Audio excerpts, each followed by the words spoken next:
Hello, my name is Nakamura Shinji and I'm 12 years old. Today, I am presenting my project for International Coding Showcase 2020 5/26.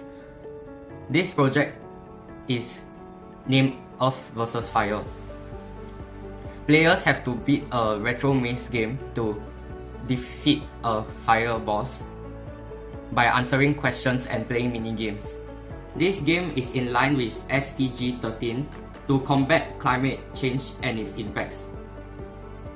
I made this game to teach people more about sustainability, what they can do to combat it, such as setting their air conditioner to a higher temperature and turning off their aircon and lights when they do not need it.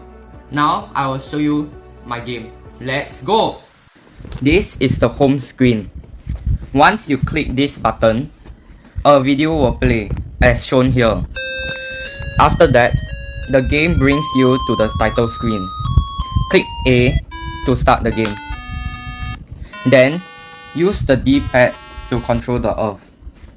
When you hit the question mark, a question on sustainability will appear. Answer it correctly to get 15 points.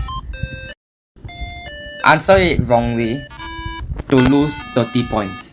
There are also 3 mini-games.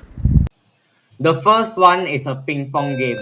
In the second mini-game, collect 10 buckets of water to win. In the third mini-game, shoot the fire that appears on the world map. If you win, you will get 5 points. If you lose, you will lose 50 points.